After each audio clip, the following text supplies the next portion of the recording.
Hello সবাইকে, সবাই কেমন আছো? আশা করি সবাই ভালো আছো। কুহেলি ব্লগে তোমাদের সবাইকে জানাই আরও একবার স্বাগত। চলে গেছিলাম গিফটের দোকানে, কিছু ব্ল্যাঙ্ক কার্ড কিনে নিলাম, কিছু জিনিসপত্র কিনেছিলাম, আর দেখো কিছু কালারিং কাগজপত্র কিনে নিয়েছি। এইগুলো কিসের জন্য কিনলাম? কারণ হচ্ছে টিচার্স ডে, সেটার প্রস্তুতি পর্ব চলছে। এবার তোমরা হয়তো ভাববে যে আজকে এতদিন পর টিচার্স ডের প্রস্তুতি পর্ব, টিচার্স ডে তো হয়ে গেছে কতদিন আগে, 5 সেপ্টেম্বর।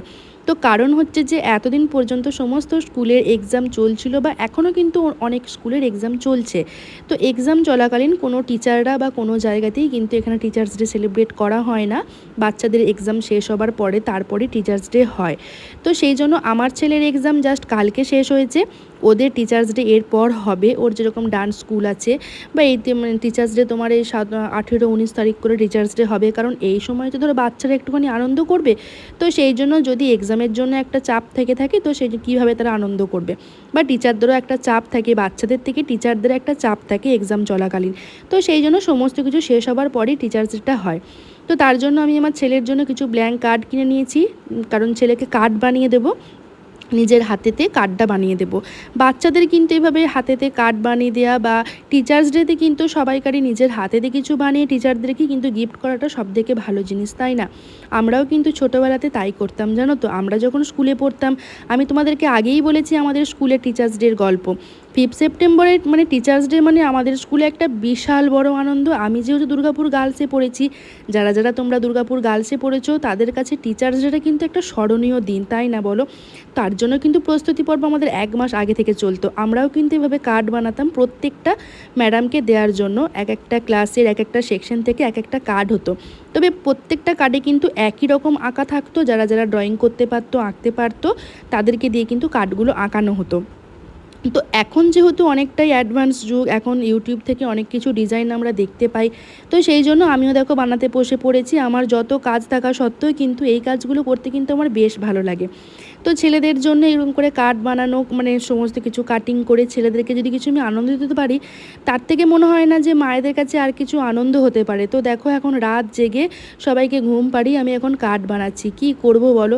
তবে দেখলেও আমার বড় ছেলেরও কিন্তু প্রচণ্ড আগ্রহ, ও কিন্তু সমানে আমার কাছে বসেছিল, আর ও কিন্তু দেখছিল। আশা করি পরের বছর থেকে নিজেই বানাতে পারবে। তবু এখন ধরো কাঁচি এই সমস্তগুলো বাচ্চাদেরকে দেওয়াটা উচিত নয়, তো তার জন্যই আমি ওকে একটুখানি হেল্প করে দিলাম। হেল্প বলবো না, পুরোটা আমিই বানিয়ে দিয়েছিলাম। ওকে বলেছিলাম পরের বার থেকে তুই করবি। এই কার্ডটা বানাচ্ছি স্কুলের ম্যাডামের জন্য। স্কুলের ম্যাডামরা কিন্তু খুব একটা গিফট নেয় না, তো সেই জন্য একটা কার্ড বানিয়েছি। আর কার্ডের মধ্যেই দেখো একটা পেনের জন্য একটা সুন্দর একটা জায়গাও করে দিয়েছি, জাস্ট একটা ছোট্ট একটা উপহার দিয়েছি ম্যাডামদেরকে।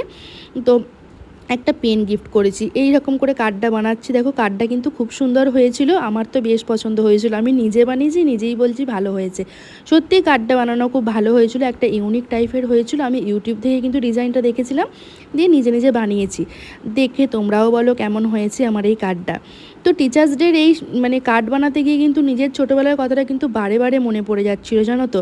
কারণ টিচার্স ডের কিন্তু যে কোনো অনুষ্ঠানে স্কুলে কাজ করার জন্য আমার উদ্যোগটাই বেশি থাকতো। সমস্ত কিছু আমাদের স্কুলে ধরো তোমার সমস্ত ঘরকে ডেকোরেশন করতে হতো, মানে ক্লাসরুমকে ডেকোরেশন করতে হতো, তারপরে তোমার বোর্ড সাজাতাম।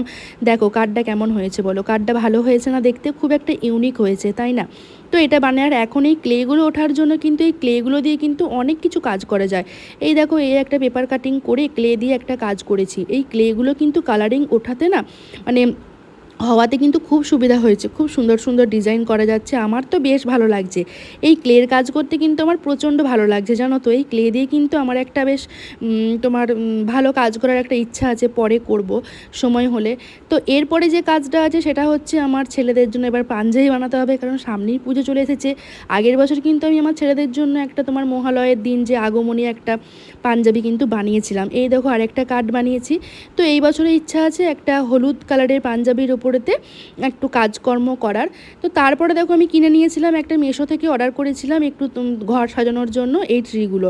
সত্যি কথা বলতে কি একদম কম প্রাইসের মধ্যে কিন্তু ঘর ডেকোরেশনের এই জিনিসগুলো কিন্তু খুব সুন্দর এসেছিলো। গাছগুলো দেখো কি সুন্দর হয়েছে। তারপরে তোমাদেরকে আর একটা জিনিস আমার বলা হয়নি, আমি কিন্তু পর্দাগুলো এখন চেঞ্জ করেছি। তোমরা দেখে আশা করি অনেকেই বুঝতে পারছো। আমার আগে ব্লু কালারের পর্দা ছিল, তো এইবারে তোমার পর্দাগুলো চেঞ্জ করেছি। আর দেখো বেশ সুন্দর করে কিন্তু গাছগুলো দিয়ে ঘরটাও ডেকোরেশন করেছি।